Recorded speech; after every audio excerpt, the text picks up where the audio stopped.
ओम नमो भगवते वासुदेवाय नमः। ओम श्री कृष्णाय नमः। ओम श्री रामाय नमः। ओम हनुमन्देवाय नमः। ओम महादेवाय नमः। ओम श्री गुरुवे नमः। आज हम लोग स्कंद 2 अध्याय 7 पढ़ रहे हैं और 11वें श्लोक से आगे पढ़ते हैं। छंदोमयो मखमयो अखिल देवता आत्मा देवात्मा वाचो बभूव शति श्वस्तोस्य नस्त। मेरे द्वारा संपन्न किए गए यज्ञ में भगवान हयग्रीव अवतार के रूप में प्रकट हुए। वे साक्षात यज्ञ हैं और उनके शरीर का रंग सुनहला है। वे साक्षात वेद भी हैं और समस्त देवताओं के परमात्मा हैं। जब उन्होंने श्वास ली तो उनके नथनों से समस्त मधुर वैदिक स्तोत्रों की ध्वनियाँ प्रकट हुई। भगवान हयग्रीव का अवतार के बारे में इन्हें थोड़ा सा यहाँ बताया है। हमने पिछले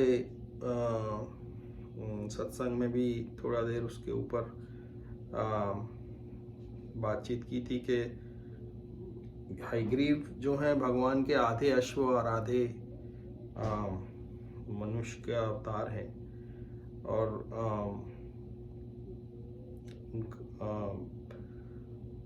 जब एक असुर ने ब्रह्मा जी से, ऐसी कथा है कि असुर ने ब्रह्मा जी से वेदों को चुरा लिया था और वो चुरा के पाताल लोक चला गया था, छुप गया था जाके। तब वो वेदों को वापस लाने के लिए भगवान ने हयग्रीव का अवतार रखा और उस राक्षस को मार के वो सारे वेदों को वापस लाके फिर ब्रह्मा जी को दिए। तो ये एक छोटी कथा है इसकी। उसमें इसमें अभी क्या है, छोटे सभी अवतार के बारे में संक्षेप में बताते जा रहे हैं। वो मत्स्य युगंत समय मनुना उपलब्ध शोणे में निखिलम जीव निकाय केता विस्तरण सितान उर्भय सलीले मुखात में आदाय तत्र विजहार वेद मार्गन। कल्प के अंत में भी भावी व्यवस्वत मनु सत्यव्रत देखेंगे कि मत्स्य अवतार के रूप में श्री भगवान पृथ्वी पर्यंत सभी प्रकार के जीवात्माओं के आश्रय हैं। तब कल्प के अंत में जल के मेरे भय से सभी वेद मेरे मुंह से निकलते हैं तथा भगवान उस विशाल जल राशि का आनंद उठाते हुए वेदों की रक्षा करते हैं। यहाँ पे दूसरी बार वेदों की रक्षा कर रहे हैं भगवान, जब कल्प के अंत में। तो व्यवस्वत मनु जो है, जिनका नाम है सत्यव्रत, उस वक्त सत्यव्रत व्यवस्वत मनु होंगे। और ये पहले हो चुका और आगे भी होगा।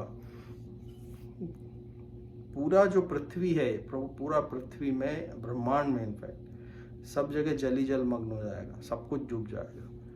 तो उस वक्त इस पृथ्वी पे सभी प्रकार के बीज, सभी प्रकार के जीव, सभी प्रकार के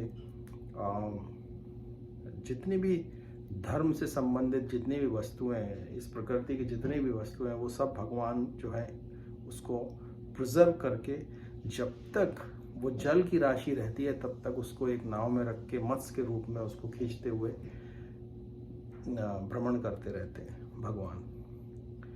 तो उसमें कहीं कहीं पे बाइबल में भी कहीं कहीं पे 40 डेज ऑफ फ्लड का रेफरेंसेस आया हुआ है पहले भी, कि ऐसा होगा कि जब अर्थ पे पूरा पानी पानी हो जाएगा तब उस पर कुछ बचेगा नहीं, तो उसके लैंड होगी ही नहीं, जब ज़मीन ही नहीं होगी तो वहाँ पे उसको प्रिजर्व करने के लिए भगवान एक नाव बना के उसके अंदर उसको लेके अपने एक नाव से उसकी रस्सी को मुंह से खींचते हुए वो भ्रमण करते रहते हैं। तो भगवान मत्स्य के रूप में भी, मत्स्य अवतार के रूप में उस वक्त अवतरित होके वेदों की भी रक्षा करते हैं, जीवों की रक्षा भी करते हैं, और जितने भी बीज हैं, जितने भी खाने पीने की वस्तुएं हैं, उनके बीज हैं, जो उनके स्रोत हैं, वो सब का संरक्षण करते हैं। शीरुदधो अमर दानवयूथपनाम उन्मत्थान अमृत लब्धे आदि देव पृष्ठेन कच्छप वपु विदधार गोत्रम निद्राक्षण अर्ध अत्रि परिवृत्र कषाण कंडुहु।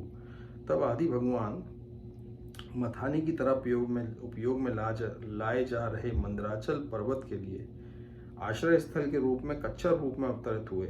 देवता तथा असुर अमृत निकालने के उद्देश्य से मंदराचल को मंथनी बनाकर क्षीर सागर का मंथन कर रहे थे। ये पर्वत आगे पीछे घूम रहा था, जिससे भगवान कच्छप की पीठ पर रगड़ पड़ रही थी।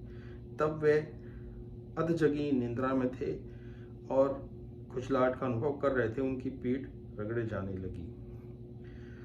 यहाँ पे उस कथा का विवरण है जहाँ पे भगवान ने कच्छप का अवतार लिया था। और कच्छप का अवतार इसलिए लिया था क्योंकि देवता और दानवों के बीच में ये संधि हुई थी कि हम लोग मंदराचल पर्वत को लेके क्षीर सागर के अंदर वासुकी नाग को रस्सी बनाकर उसको मंथन करेंगे, जिससे कि और ऐसा भगवान ने स्वयं उनको बोला था कि तुम देवता और दानव असुर लोग मिलकर ऐसा करो, जिससे कि उसमें जो जो भी अच्छी वस्तुएं उत्पन्न होंगी वो आपस में बांट दी जाएंगी। तो जब वो ऐसा करने लगे उस वक्त किसी की शक्ति नहीं थी। मंदराचल पर्वत इतना विशाल पर्वत है कि वो कहीं पे उसके लिए उसको मथने के लिए कोई बेस की जरूरत थी, कोई आधार नहीं था, जिससे क्योंकि वो रसातल में धंसते जा रहा था। तब भगवान ने जो है उस वक्त सभी ने भगवान से प्रार्थना की, ब्रह्मा जी ने भी प्रार्थना की। तो भगवान ने एक कच्छप का अवतार लेके अपनी पीठ के ऊपर मंदराचल को धारण करके उनको कहा कि अब आप इसका मंथन करें। अब ये एक्चुअली कथा जो है एज इट इज़ भी है। कई लोग इसको सिंबॉलिक ले लेते हैं, कई लोग एज इट इज़ लेते हैं। हम लोग तो कथा को एज इट इज़ ही लेते हैं। भागवतम में कोई भी वस्तु जो है, कोई भी तथ्य जो है, कोई भी तत्व जो है, वो हम उसको मिथ्या तो नहीं मानते, ना मिथ्या है वो।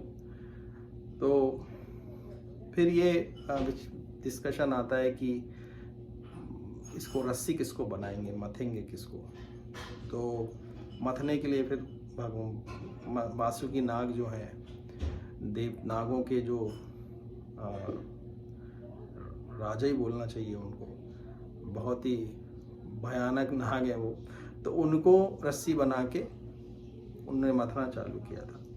और उस वक्त जो है देवता लोग ने पूंछ की तरफ पकड़ा था उसको, और जो असुर हैं उनके नाक की मुख की तरफ उसको पकड़ा था, क्योंकि नाक को मथते वक्त उनके मुंह से जो ज्वालाएं निकल रही थी और जो विष की भाप निकल रही थी, वो उससे असुर लोग काफ़ी कमज़ोर पड़ रहे थे। तो ऐसी कथा है। फिर जब वो मंथन चालू होता है तो अलग अलग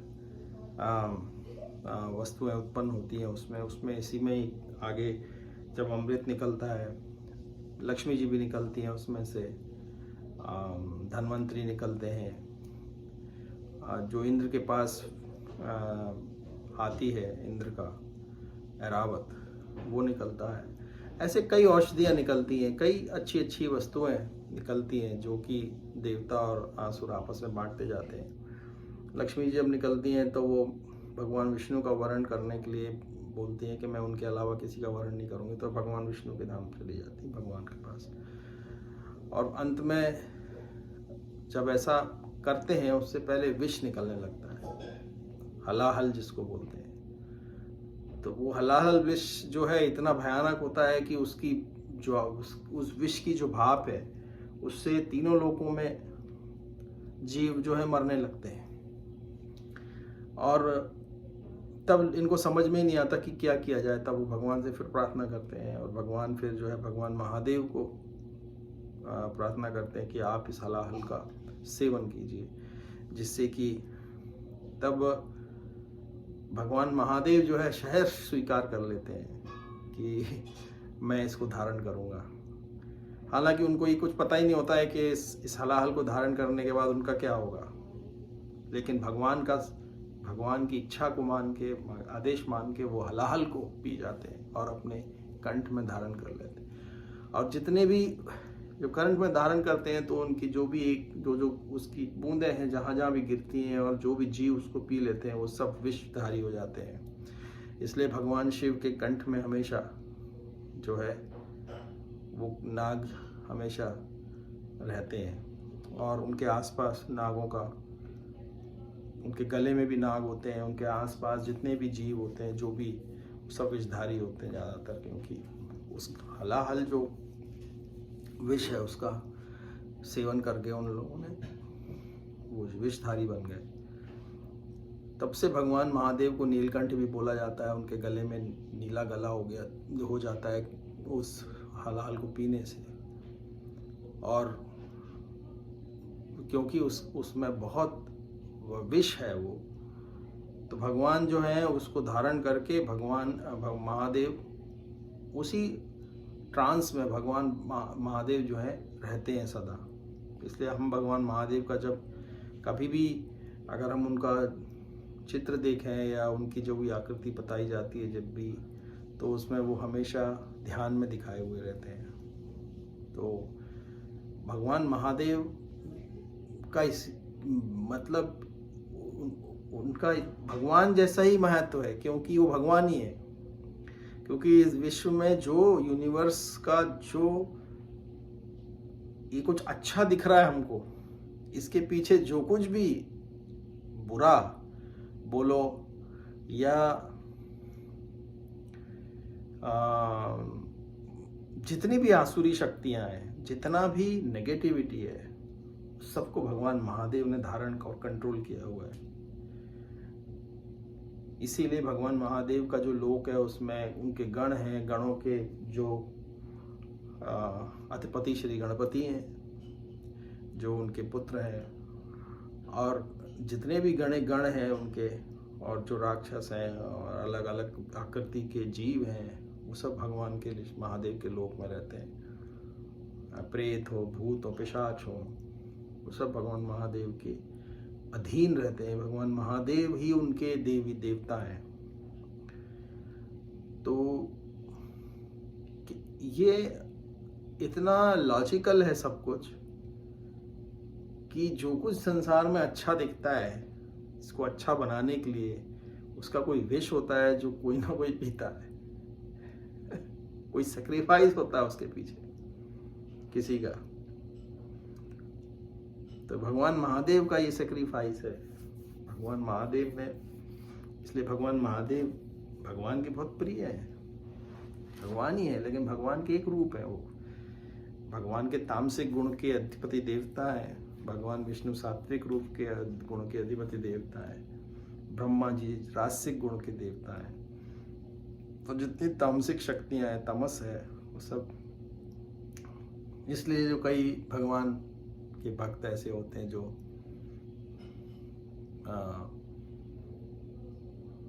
उनमें कुछ भी गुण हो, कोई भी कैसा भी हो, भगवान महादेव की पूजा तो कर ही सकता है। उसके लिए कोई प्री क्वालिफिकेशन नहीं है। कैसा भी हो, कुछ भी हो, भगवान किसी को जज नहीं करते, भगवान विष्णु भी नहीं करते।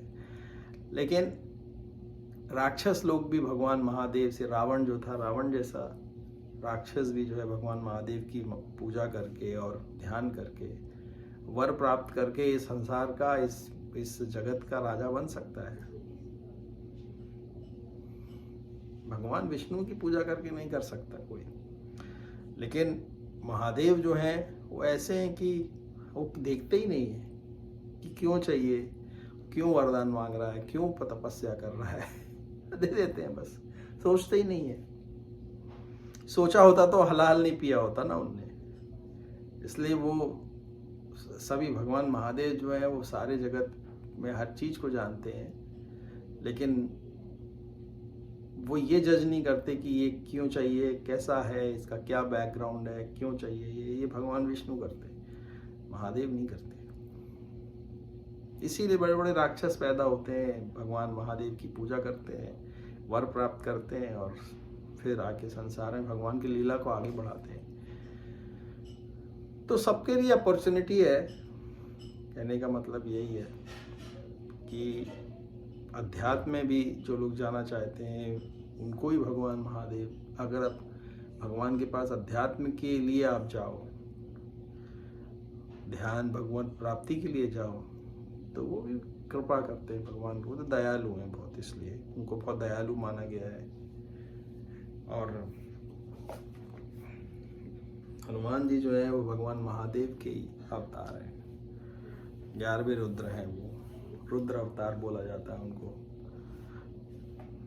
तो भगवान के भक्त हैं, श्री राम जी के भक्त हैं वो।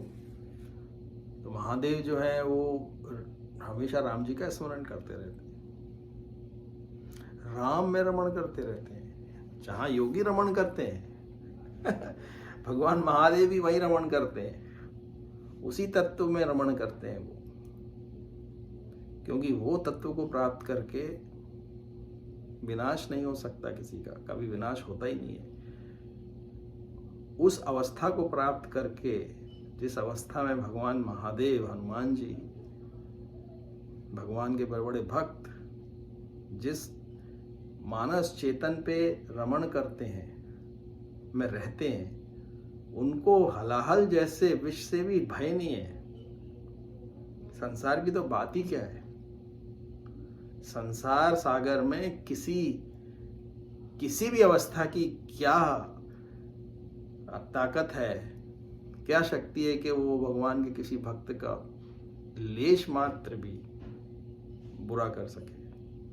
संभव ही नहीं है। अब सोचो, बस एक बार वो अवस्था प्राप्त हो जाए, एक बार वो अवस्था में हम पहुंच जाएं, मौत भी सामने, मृत्यु भी सामने खड़ी हो, तो भगवान राम के नाम के साथ रमण करते करते आपको कोई भय नहीं है। साक्षात मृत्यु भी अगर सामने हो तो, बाकी का किसी चीज का तो बात ही अलग है। क्यों? क्योंकि वो तत्व भी ऐसा है। इसीलिए जो राम राम राम राम करते रहते हैं, और जो राम राम करते वो मृत्यु को प्राप्त होते हैं, वो साक्षात भगवान को ही प्राप्त हो जाते हैं। और वो मृत्यु के बाद नहीं, जीवन में जीते जीते जो राम राम करते रहते हैं, वो साक्षात राम को ही प्राप्त है, उस तत्व को ही प्राप्त है। वो राम जो है वो अवतार तो है भगवान के। इस संसार में जो स्थूल अवस्था है, जो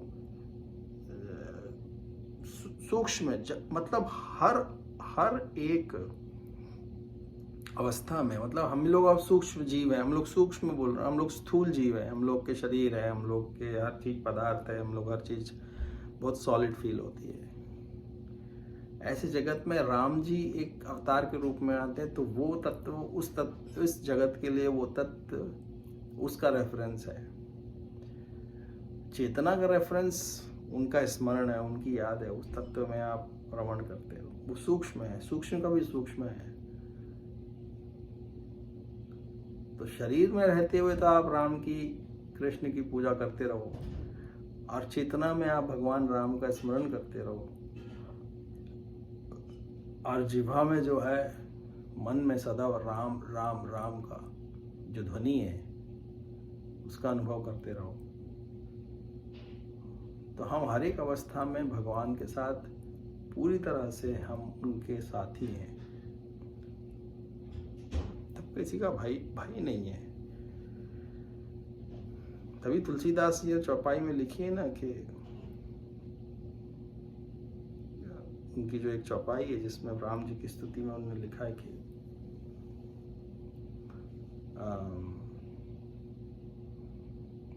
कंदर्प अगणित अमित छवि नवनील नीरज सुंदरम पीत मानव तड़ित रुचि शुचि नौमी जनक सुतारम। अब मेरे को याद नहीं आ रही, बट वो चौपाई में भगवान ने यही बोला है कि श्री रामचंद्र कृपालु भजवन हरण भव भय दारुणम। इस संसार के जो दारुण संसार का जो भय है, उसको हरण करने वाले हैं वो। क्योंकि बहुत दारुण है संसार सागर बहुत दारुण है, बहुत भय, भव भय दारुण भव, मतलब उस जीव अगर इस संसार का कोई चरित्र को देखे, संसार को देखे और अपनी अवस्था को देखे तो बहुत भयावह है। जैसे कि कोई जीव समुद्र सागर को देखे जिसमें बड़ी बड़ी लहरें होती हैं, और वो खुद को देखे कितना सूक्ष्म है और सागर कितना बड़ा है, और सागर की लहरें कितनी ऊंची ऊंची होती हैं, उसमें एक बार कोई गिर जाए तो कहाँ उसका कोई अंत नहीं है। तो ऐसे दारुण संसार के भय का हरण करने वाले भगवान श्री राम, उनकी स्मरण है, उनकी याद है, उनका चिंतन है, उनकी भक्ति है, वो भगवान का। इसलिए तुलसीदास जी ने एक एक शब्द, तुलसीदास जी ने जो कुछ लिखा है एक एक शब्द में मतलब है उसका। इसलिए महादेव को क्या भाव है, जब राम जी का नाम लेते लेते तो हलाहल पी लिया, कौन सी बड़ी बात है, कुछ नहीं हो सकता। इसीलिए ब्रह्मा जी ने बोला है कि जब तक संसार में संसार रहेगा राम जी का नाम रहेगा। यहाँ पे राम के नाम का क्षय कभी नहीं हो सकता, हो नहीं सकता। तो आप सोचो, जो जीव राम जी का नाम ले रहा है उसका क्या होगा, कौन बिगाड़ सकता होगा? कोई कुछ नहीं बिगाड़ सकता। कोई जीव नहीं बिगाड़ सकता, कोई शत्रु नहीं बिगाड़ सकता, कोई सत्ता नहीं बिगाड़ सकती, यमराज तक भी नहीं कुछ बिगाड़ सकते उसका। क्योंकि यमराज जी को भी तो रावण के उससे छुड़ाने वाले राम जी हैं ना। यमराज जी तो साक्षात मौत के देवता हैं, मृत्यु के देवता हैं, उनको भी रावण से छुड़ाने वाले तो कौन है? भगवान राम ही है। ग्रह तो बहुत छोटे हैं, लोग शनि देव से डरते हैं, शनि देव खुद भगवान। इसलिए भगवान के जो लोग नाम का आश्रय लेके जीवन जीते हैं उनके लिए सब कुछ अनुकूल है, सब कुछ अनुकूल है। सुर नर मुनि प्रसन्नता ऊपर, सोई विजय विनय गुण सागर, जासु सुजसु तरलोक हो जाकर। जिस पर भगवान की कृपा है उस पर सभी लोगों की कृपा होती है यूनिवर्स में। सुर नर मुनि देवता सब कृपा करते हैं। जापर नाथ करो तुम दया, जापर नाथ करो तुम दया, ताही सदा सुख कुशल निरंतर, सुर नर मुनि प्रसन्नता ऊपर, सोई विजय विनय गुण सागर, दासु सुजसु त्रिलोक उजागर। उसी का सुयस है, उसी के तीनों लोकों में उसका नाम उजागर है, जिस पर भगवान की कृपा हो गई।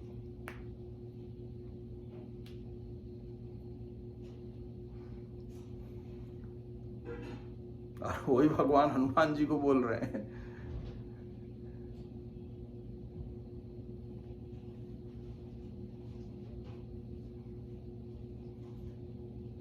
कि ये देखी विचार कर मन माही, सुन सुत तो ही उन में नाही, देखम करी विचार मन माही। हे पुत्र, मैं तुमसे उऋण नहीं हो सकता हूं। हनुमान जी का क्या क्वालिफिकेशन है? महादेव की क्या क्वालिफिकेशन है? आप सोचो कि राम जी खुद बोल रहे हैं, ये सुत तो ही उऋण में नाही, देखम करी विचार मन माही। तुमसे उऋण नहीं हो सकता हूं मैं, जो तुमने मेरे लिए किया है।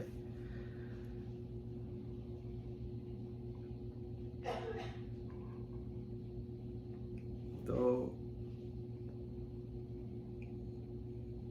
बड़ा अच्छा दृश्य है वो, जब भगवान ऐसा बोलते हैं। हनुमान जी जो है त्राही त्राही करके भगवान उनके के चरणों में गिर जाते हैं और बोलते हैं कि ये तो मेरे लिए आपने बहुत बड़ी बात बोल दी कि सब तब प्रताप रघुराई, नाथ न कछु मोरी प्रभुताई।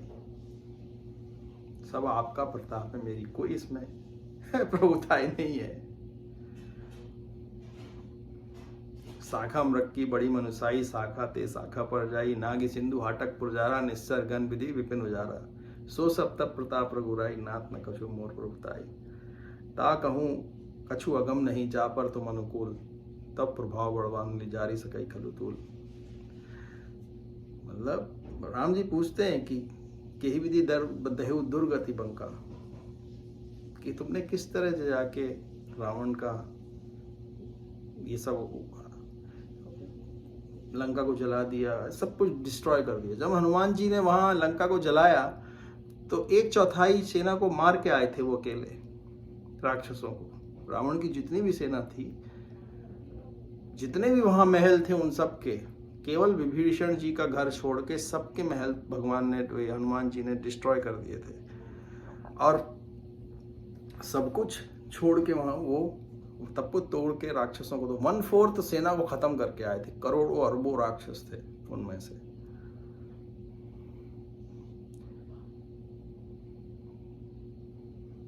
तो हनुमान जी की कितने अच्छे से वो बोलते हैं कि प्रभु प्रसन्न जाना हनुमाना, बोला वचन पिगत अभिमाना। प्रभु को प्रसन्न जान के हनुमान जी ने बिना अभिमान के कहे वचन कि शाखा मृग की बड़ी मनसाई, शाखा ते शाखा पर जाई, नागी सिंधु हाटक पुरजारा, निश्चर गण विधि विपिन उजारा, सो सब तप प्रताप रघुराई, नाथ न कछु बोरी प्रभुताई। कुछ बड़ी बात नहीं है प्रभु, बंदर की क्या बड़ी महिमा होती है। एक डाल से दूसरी डाल पे उछलता है, उछल के मैं चला गया वहां पे खत्म कर दिया। और इसमें कुछ मेरी प्रभुताई तो है नहीं।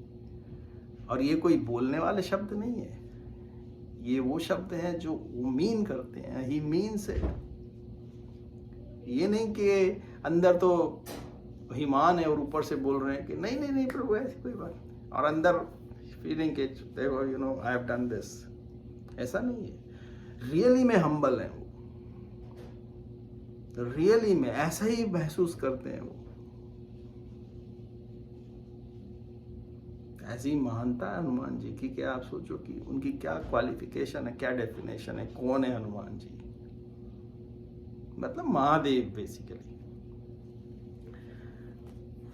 और वो महादेव किसमें, वो हनुमान जी किसमें रमण करते हैं? राम में रमण करते हैं। तो राम ऐसा तत्व है, राम ऐसी वस्तु है, तत्व है, ऐसी अवस्था है, ऐसे अवतार हैं भगवान के कि जिनके साथ जुड़ के हमारा कभी अमंगल, अशुभ, अधार्मिक प्रसंग जीवन में नहीं बन सकता। इसीलिए तुलसीदास जी ने क्या बोला? मंगल भवन अमंगल हारी। कितनी बड़ी बात है, कितनी डीप बात है ये। क्योंकि ये जीवन जो है ना, इस जीवन में जितने भी हमारे लोग हैं, संबंध है सब, और ये संसार है, जीव है, इसमें अमंगल, इसमें उपद्रव रहते ही हैं हर क्षण। अब देखो कभी भी जरा सा आपका ध्यान भटका, चाकू से काट रहे हो, कट जाएगी उंगली। जरा सा आपने अपना ध्यान हटाया, कहीं अमंगल हो जाएगा। संबंधों में जरा सी इधर उधर हुआ, गड़बड़ हो जाएगी।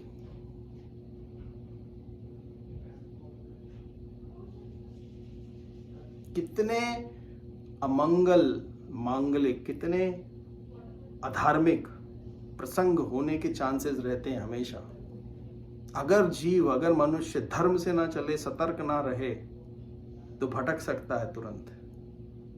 लेकिन राम के साथ रहने में मंगल के भवन है वो। मंगल भवन अमंगल हारी, अमंगल को हरण ही कर लेते हो। जहां राम जी का स्मरण है, अमंगल हो नहीं सकता। वहां हनुमान जी तुरंत वो अवस्था बनने लगेगी, हनुमान जी वहां है, तुरंत उसको न्यूट्रलाइज कर देंगे। अपना पर्सनल अनुभव है कई बार का। जब आप पीछे मुड़ के देखते हो तो आपको लगता रहे कितना अधर्म हो सकता था, कितना अमंगल हो सकता था, अशुभ हो सकता था।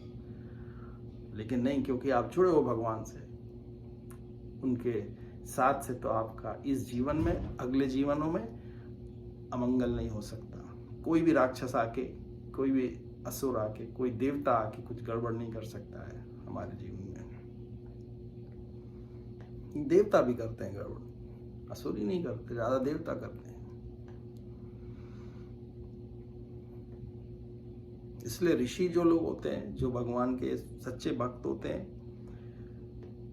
आप देखेंगे वो उनके जीवन में हमेशा सत्यता से जीवन जीते हैं, स्वच्छता से जीवन जीते हैं, धर्म से जीवन जीते हैं। और भगवान स्वयं भगवान का वचन है कि मैं ऐसे मेरे भक्तों के पीछे पीछे चलता हूं कि कहीं उनकी धूली मेरे चरण मेरे को ऊपर पड़ जाए और मुझे पवित्र कर दे। भगवान श्री कृष्ण बोलते हैं ऐसा सुदामा जैसे भक्त के लिए कि उनकी चरण की धूली मेरे ऊपर पड़ जाए जिससे मैं पवित्र हो जाऊं। आप सोचो क्या उसका, क्यों है ऐसा उनका स्थान, ऐसा क्या कर रहे हैं वो लोग जिसके लिए भगवान बोल रहे हैं कि उनकी चरण की धूली मुझे पवित्र कर दे। ऐसा क्या कर रहे हैं वो लोग, किस तरह से जीवन जी रहे हैं।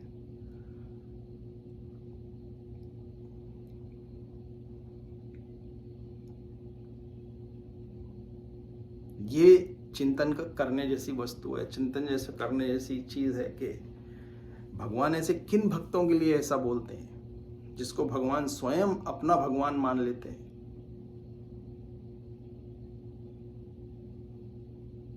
उनकी मर्जी के बिना, उनकी इच्छा के बिना भगवान उनका कुछ भी इंटरफेयर नहीं करते। भगवान वैसे किसी जीव के उसमें इंटरफेयर नहीं करते, लेकिन उनकी इच्छा सर्वोपरि मान के चलते हैं। सुदामा को कुछ नहीं चाहिए था, इसलिए भगवान ने कभी उसको कुछ दिया ही नहीं, कभी उसकी इच्छा ही नहीं थी कुछ मांगने की, क्योंकि वो सदा संतुष्ट रहता था, भगवान का ही स्मरण करता था, भगवान कृष्ण का ही भक्त था। वो कभी भी उसने कुछ मांगा ही नहीं। इतनी दयनीय स्थिति थी उसकी, आर्थिक स्थिति। भगवान को खुद दुख होता था कि क्या मैं इसको कैसे किसको दे दूं, लेकिन उसकी इच्छा के कभी भगवान विरुद्ध कभी उसको कुछ दिया नहीं, कभी भी ऐसा कोशिश नहीं की कि इसको कुछ दे दें, इसको अच्छा कर दें। अब भगवान ने दिया भी फाइनली उसको। तो ऐसे बड़े बड़े भक्त जो हैं, भगवान जब राम जी दंडकारण्य में जंगलों में रहते थे तो कितने ऋषियों से मिलते होंगे, कितने ऋषियों के आश्रम में जाके उनके भगवान ने उनसे मिले, उनकी सेवा की। उसमें अत्रि मुनि हैं, अगस्त ऋषि हैं, वशिष्ठ जी तो उनके गुरु हैं ही, विश्वामित्र जी उनके गुरु हैं ही, और कई ऐसे मुनि जो हैं। एक ऋषि जो कि अगस्त ऋषि के शिष्य हैं, उनका नाम मुझे याद नहीं आ रहा अभी, वो अपने हृदय में सदा राम जी का ही छवि देख के भक्ति करते थे, सदा ध्यान में रहते थे, ऐसे बैठ रहते थे, राम जी का स्मरण, राम जी की छवि हृदय में लेके। जब राम जी सामने आके भी खड़े हो जाते हैं तो इतने वो गहन उसमें रहते हैं कि राम जी एक बार उसके हृदय में जाके उनको जगाते हैं, फिर वो उठ के खड़े होते हैं और देखते हैं भगवान सामने खड़े हुए हैं।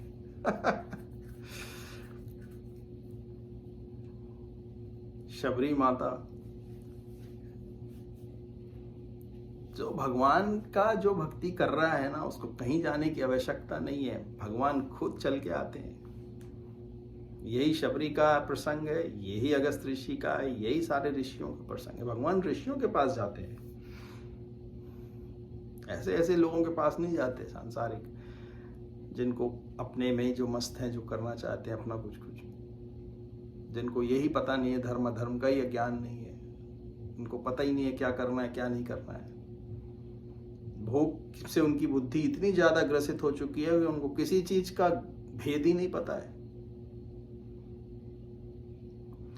इसीलिए कुछ करने की आवश्यकता नहीं है, भगवान का सतत स्मरण, कंटिन्यूस नाम जप, ये आपको सब कुछ प्राप्त करा देगा। ये डिफाइंड बात है, ये डेफिनेट बात है।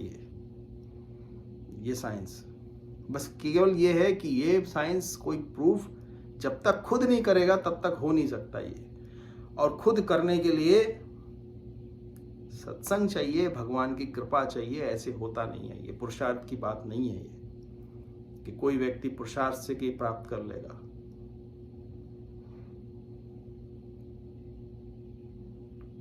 लेकिन जीवन तो अच्छे से जीना पड़ेगा पहले, तभी भगवान की कृपा मिलेगी, तभी आगे कुछ होगा। नहीं तो ऐसे ही भटकते रहेंगे, कई कल्पों से तो भटक ही रहे हैं और भटकते रहेंगे, कभी नीचे के लोकों में, कभी ऊपर के लोकों में, ऊपर से नीचे, नीचे से ऊपर, ही चलता रहेगा। इसकी थकान कितनी है इसकी अंदाजा ही नहीं है। क्यों? क्योंकि वो थकान आदत बन चुकी है, वो थकान आदत बन चुकी है। इसलिए जब इस रस का स्वाद प्राप्त होता है और जब शांति प्राप्त होती है, तब पता चलता है कंपैरिजन में कि कितना मैं मिस कर रहा था, क्या मिस कर रहा था मैं। अभी तो शांति क्या होती है मालूम ही नहीं लोगों को, क्योंकि हम उसमें इतना डूब चुके हैं शांति में कि हमको वो नॉर्मल लगता है। जैसे कि कोई 24 घंटे फोन के शॉर्ट्स ही देखता रहे, फोन पे ही लगा रहे और कई साल उसके जीवन के बीत जाए और इसी में ही लगा रहे वो। हमको पता नहीं कितना अशांत है वो व्यक्ति, लेकिन कोई उससे वो फोन छीन ले या उसको उस फोन से विहीन कर दे या फिर उसको वो अपना ध्यान वहां से उसका हट जाए और किसी चीज में ना लगे, तब उसको पता चलेगा कि मैं कितना अशांत था। तो ऐसे ही है, जब तक एक्सेप्टेड है तो चलता रहेगा, ये दुख चलता रहेगा तब तक।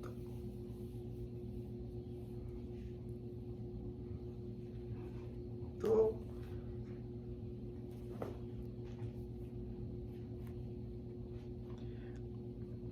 इस मार्ग पे भी तभी व्यक्ति आ सकता है जब उसको प्रभु की कृपा मिल जाए।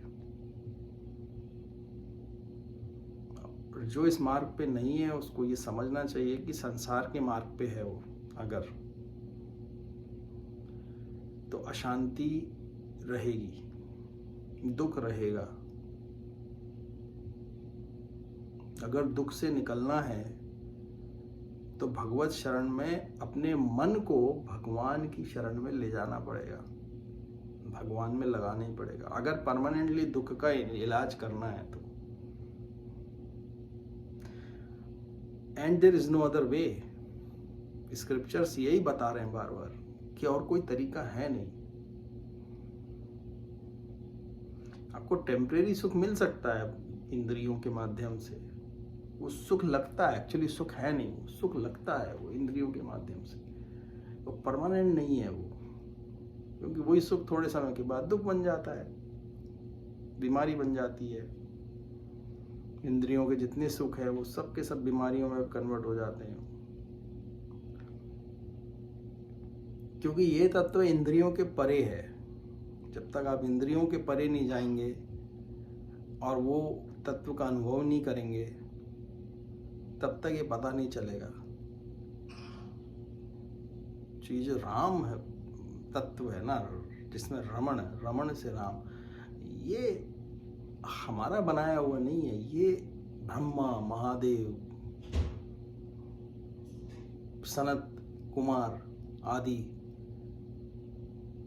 ऋषिगण, नारद मुनि, जो ब्रह्मांड के बड़े बड़े स्पिरिचुअलिस्ट हैं, बड़ी बड़ी सत्ताएं हैं, उनका मत है ये। और ये केवल मनुष्य जीवन में योनि प्राप्त करके ही प्राप्त हो सकता है। देवताओं को, गंधर्वों को, सिद्धों को, एवं बाकी किसी को प्राप्त नहीं है ये हम मनुष्यों को ही प्राप्त हो सकता है। तो ये जब तक हम करेंगे नहीं प्रैक्टिस, इसकी प्रैक्टिकल एक्सपीरियंस, तब तक पता नहीं चलेगा। क्योंकि जीवन में रहते रहते हम अनुभव कर सकते हैं, आपको अंदर से खुद ऐसा अनुभव आएगा। और ये जो वस्तु है वो प्राप्त करने के बाद फिर कोई उस प्राप्त करने के ऐसा कुछ तत्व बचता नहीं है, फिर there is nothing left. And this is sure, जिसने इसको प्राप्त कर लिया वो दोबारा नहीं आ रहा वापस, कभी नहीं आता वापस इस संसार में, उसका जन्म नहीं होगा। क्योंकि इसको अनुभव करते करते हमको खुद अंदर से ऐसे अनुभव होने लगेंगे कि आपको पता चलेगा कि हाँ, अब कुछ करने जैसा कुछ शेष है नहीं। कुछ जगत क्या है, दृश्य है। जब आपने भगवत प्राप्ति कर ली है, आप भगवान के उस राम में जब रमण कर रहे हो, तो कोई दृश्य ही नहीं है अंदर। जब मन में कोई दृश्य नहीं है, तो जो दृश्य दिख रहे हैं बस वो पीछे बचे हुए रेजिडुअल दृश्य हैं, वो खत्म होने के बाद सब खत्म है, फिर कुछ है नहीं आगे, क्योंकि कोई इच्छा ही शेष नहीं रह गई। कोई इच्छा ही शेष नहीं है तो आप दृश्य क्या देखोगे? दृश्य का फ्यूल इच्छाएं हैं, महत्वाकांक्षाएं, वही दृश्य बनाते रहते हैं हम ही। यही तो ये पूरा संसार का एसेंस है। इच्छाएं जो है मन को बनाता है, मन को जगत को बनाता है, और हम उसी जगत को हम खुद ही बनाते हैं, खुद ही अनुभव करते हैं। कोई दूसरी सत्ता है नहीं। हमें लगता है कि 700 बिलियन लोग हैं, भ्रम है उस केवल। मैं ही ये 700 बिलियन बन के बैठा हुआ हूं, मैं ही अपनी परछाइयों से इंटरेक्ट कर रहा हूं। मैंने ही अपना एक जगत बना लिया है, उसी में मैं अनुभव कर रहा हूँ, इग्नोरेंस में भी। मेरे को राजा बनना था तो मैं ही प्रजा बन गया और मैं ही राजा बन गया, और भूल गया अब प्रजा भी मैं ही हूँ, राजा भी मैं ही हूँ। फर्क कहाँ है? ये जगत भी मैंने बना हुआ है, सब कुछ मन ने बनाया हुआ है। इसको मनोराज्य बोलते हैं। इसको शास्त्र में शब्द का अर्थ है मनोराज्य। मनोराज्य है ये, ड्रीम है ये। जैसे एक ड्रीम के अंदर हम सोते हैं तो ड्रीम में घर भी देखते हैं, दूसरों को भी देखते हैं, उसमें वो है क्या रियली में? मैं ही तो बना हुआ हूं ना, वो मेरी कल्पना से सब बना हुआ है। वो जो मुझे मारने वाला है, जो मैं हूं, जो हथियार है, उन तीनों में कोई भेद नहीं है, वो वही है। मुझसे ही, मेरी कल्पना से ही सब कुछ बना हुआ है। Everything is created from me, I am all that. For an अनुभव, क्यों? Because I desired, I want to be king. जब किंग बनेगा तो भगवान ने बना दिए नियम। एक राजा बनेगा तो फिर उसका राज्य होगा, उसके शत्रु होंगे, उसकी प्रजा होगी।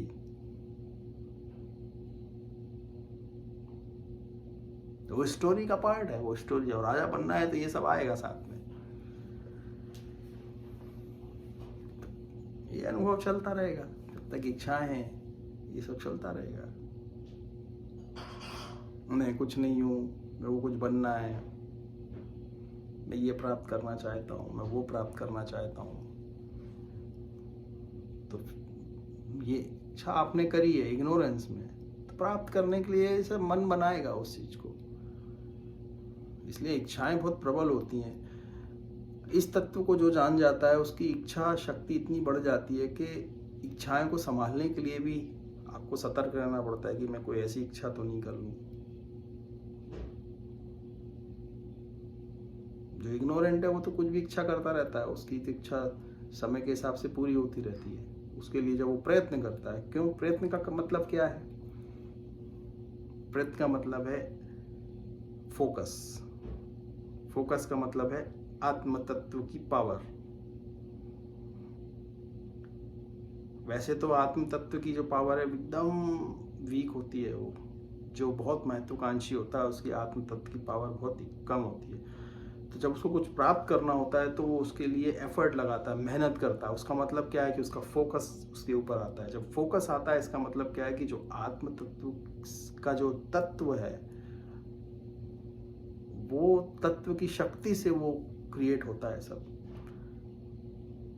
लेकिन जो कोई इच्छा ही नहीं है, जो राम में रमण कर रहा है, तत्व में है हमेशा, उसकी इच्छा तो ऐसे तुरंत होती है। इसीलिए सिद्धों की इच्छाएं ऐसे पूर्ण हो जाती हैं। वो जो चाहते हैं क्रिएट हो जाता है, क्योंकि उनकी शक्ति, आत्म तत्व की शक्ति बहुत प्रबल होती है। उन्हें रियलाइज कर लिया होता है कि वो लोग एक सोल हैं, वो ऐसे तत्व हैं जो रियल सेल्फ है, उसको पहचान लेते हैं वो लोग। और जब तक आप मनुष्य अपने आप को मानते रहते हो, एक जीव मानते रहते हो, तो उसकी सत्ता कमजोर हो जाती है। तो इसलिए बहुत मेहनत करनी पड़ती है कुछ प्राप्त करने के लिए। जब हमने अपने आप को वो तत्व मान लिया है जिसने ये सब कुछ क्रिएट किया हुआ है, और रियली में आप बिलीव करते हो, तो आप जो चाहिए आप क्रिएट कर सकते हो फिर तभी के तभी। जैसे भरद्वाज ऋषि ने भरत महाराज के लिए पूरा स्वर्ग बना दिया था इंस्टेंटली, सारी नदियों, सारी रिद्धि सिद्धियों को बुला दिया था वहां, बोला इनके लिए बना दो महल, यहाँ पे स्वर्ग बना दो, और ये रात भर जितने सैनिक हैं और जितनी इनकी सब लोग हैं, सबको आराम दो, भोजन, ये वो जो कुछ भी इनको चाहिए।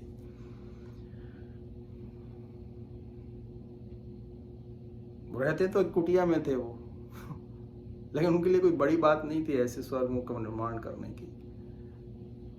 वाल्मीकि जी के शिष्य हैं भरद्वाज ऋषि, जिन्हें रामायण लिखी है, जिन्हें तो हमारे पास बहुत हिस्ट्री है, बहुत कुछ है इन शास्त्रों में, इनमें इनकी मात्र कथाएं नहीं है, ये सब लिंक्ड है, रिलेटेड है, ये सब, इसमें सब सत्य है। फिर आगे नरसिंह भगवान के अवतार के लिए उन्होंने बताया कि त्रय पृष्ठप उरु भयहा सह नरसिंह रूपम कृत्वा भ्रमत भ्रुकुटी दंत कराल वक्त्रम दैत्येन्द्रमाशु दया अभिपंतन पंतम आराध उरो निपात्य विदादार नखे स्फुरंतम। श्री भगवान ने देवताओं के अदम्य भय को मिटाने के लिए नरसिंह देव का अवतार ग्रहण किया। उन्होंने असुरों के उस राजा हिरण्यकशिपु को अपनी जंघा पर रखकर अपने नाखूनों से विदीर्ण कर डाला, जो हाथ में गदा लेकर भगवान को ललकार रहा था। उस समय उनकी भौहें क्रोध से फड़क रही थी और उनके दांत तथा उनका मुख भयावने लग रहे थे। भगवान ने नरसिंह देव भगवान का अवतार लिया अपने भक्त प्रहलाद के लिए। तो आप सोचो प्रहलाद कौन थे? हिरण्यकशिपु का पुत्र, राक्षस कुल में जन्म, लेकिन सत्संग मिल गया छोटी सी आयु में, जब पेट में थे नारद जी का।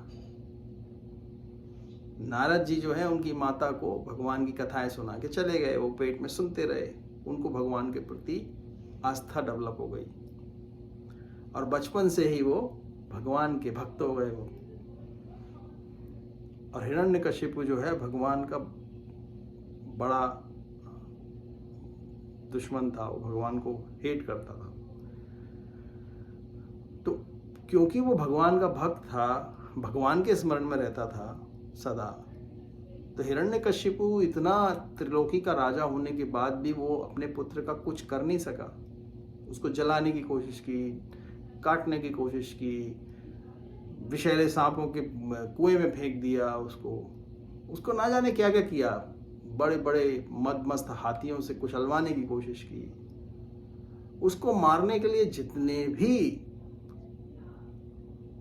प्रयत्न किए हिरण्यकशिपु ने, कभी प्रहलाद का हित नहीं हो सका, क्योंकि भगवान के संरक्षण में था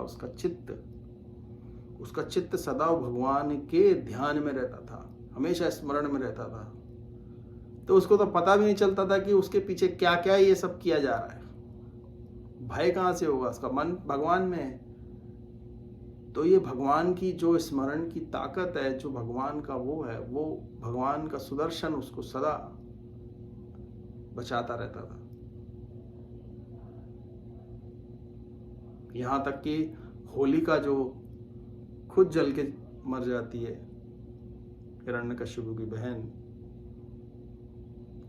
उसको मारने के लिए अपनी गोद में बिठा के जलाने की कोशिश करती है, उसको नहीं जल पाते वो। उसको मारने के लिए भगवान स्वयं आ जाते हैं उस हिरण्यकशिपु को मारने के लिए, और फिर मार देते हैं, खंबे से प्रकट होते हैं। क्योंकि वो बोलता है कि अपने पुत्र को बोलता है कि तुम मेरी भक्ति करो, मेरे वो करो, क्योंकि मेरे पास इतनी शक्तियां हैं। कहाँ है? अगर तुम भगवान विष्णु की बात करते हो तो कहाँ पे हैं वो? मुझे तो कहीं दिखाई नहीं देते। तो प्रहलाद बोलते हैं कि सब जगह भगवान है, तुम्हारे अंदर भी है, मेरे अंदर भी है, हर जगह पे भगवान है। ऐसी कोई कोई कोई स्पेस, एक कण, छोटे से छोटा कण ऐसा कुछ खाली नहीं है भगवान के, रिक्त नहीं है कोई जगह से। तो गुस्से में जो है बोलता है कि क्या इस खंबे में है? तो खंबे से मारता है, बोला ये देखो कहाँ है। तब भगवान को बहुत गुस्सा आ जाता है उससे, भगवान उस खंबे से ही प्रकट हो जाते हैं। क्या इस खंबे में करके मारता है गदे से, खंबा तोड़ देता है। खंबे से भगवान प्रकट हो जाते हैं और नरसिंह देव का रूप लेके, इसमें वो सिंह के रूप में, उनकी बड़ी बड़ी दाढ़ें हैं, उनके बड़े बड़े बाल हैं, उनका भयानक लुक है, उनका शरीर, नख है उनके बड़े बड़े सिंह जैसे, और वो उसको जो है अपनी जंघाओं पे रख के उसको मार देते हैं तब। और उस अपने नखों से जो है उसको पूरा विदीर्ण कर देते हैं उसको और मार देते हैं। तो भगवान जब प्रहलाद को फिर चाटने लगते हैं प्रेम से, सिंह है ना वो, सिंह के रूप में है, और इतने भयानक गुस्से में रहते हैं उस वक्त वो कि हिरण्यकश्यप को बोलते हैं कि तूने ऐसा अवतार मांगा था ना, ऐसे ऐसे जीव से मरना मांगा था कि तेरी मृत्यु नहीं हो, ऐसा उसने मांगा था कि ना सुबह हो, ना रात हो, ना दिन हो, ना जमीन हो, आसमान हो, ना जमीन हो। मुझे कोई भी जीव से ऐसा वरदान मांग लिया था उसने। तो भगवान यही बोलते हैं कि ना देख, ना अभी शाम है, ना देरी हो, ना बाहर हो, ना अंदर हो। भगवान बहुत उस वक्त क्रोध में होते हैं, क्रोध से भरे हुए होते हैं, और देवता लोग भी उनके पास जाके, कोई ब्रह्मा जी भी वहाँ आके सब आ जाते हैं और वो डरते हैं उनसे, उनके पास जाने के लिए। फिर ब्रह्मा जी बोलते हैं प्रहलाद को कि आप ही जाके भगवान को शांत करो। प्रहलाद जी जाते हैं पास में, तो भगवान गोदी में बिठा के उनको चाटने लगते हैं प्रेम से, शांत हो जाते हैं। तो प्रहलाद जी का जो लोक है वो वही लोक है। फिर प्रहलाद जी के जो पुत्र हैं विरोचन, और विरोचन के पुत्र वाली, जिनको भगवान ने 3 लोकों का भगवान को दे दिया था 3 पग में वाली ने। तो प्रहलाद जी अपने ग्रैंडसन, अपने पौत्र के साथ पाताल में रहते हैं। भगवान ने उसको अपना एक लोक दिया हुआ है और भगवान सदैव वहाँ पे उसके लिए अवेलेबल रहते हैं। तो ऐसा स्थान दिया भगवान ने उसको। भगवान सब कुछ ले लेते हैं, लेकिन टेम्परेरी लेके सब कुछ दे देते हैं।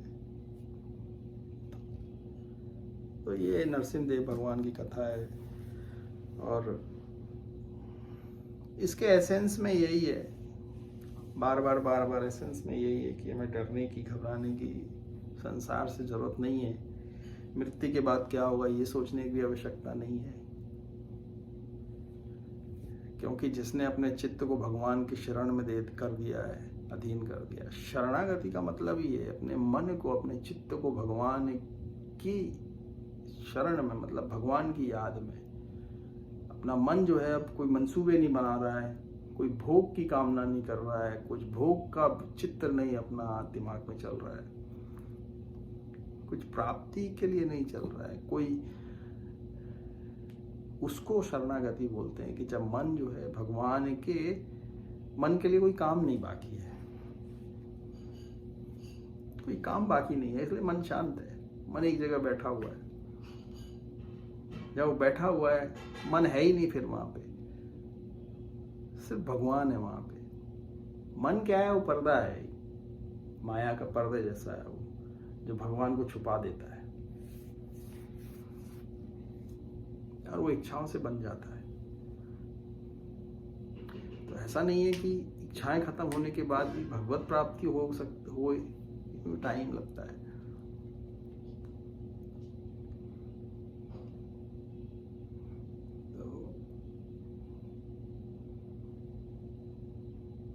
तो एसेंस तो यही है सारे रिलीजन का, सभी धर्मों का, कि हमारा जो मन है, जो चित्त है, चित्त की वृत्तियों का जो दौड़ भाग है उसकी,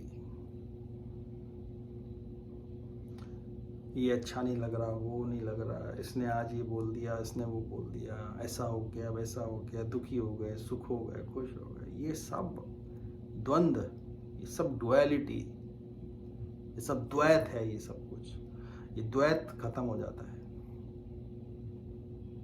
भगवान के स्मरण से, ये सब कुछ खत्म हो जाता है।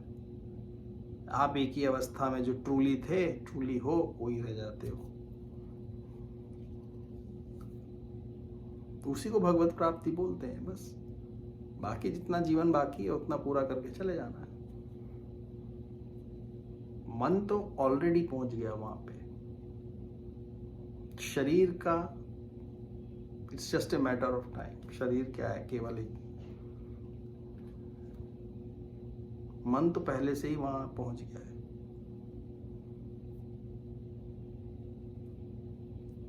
इसलिए जिसको रियली भगवत प्राप्ति होगी उसको और कुछ प्राप्त करने की आवश्यकता महसूस नहीं होगी। इसलिए वो ना तो किसी के लिए कोई कंपटीशन में आएगा, कंपटीशन में बनेगा, प्रतिद्वंदी बनेगा, ना किसी का, सबका हितैषी होगा, वो सबके लिए अच्छे कर्म की सोचेगा। कुछ कर सकेगा फिजिकली तो करेगा, नहीं कर सकेगा तो अच्छी भावना ही रखेगा बस।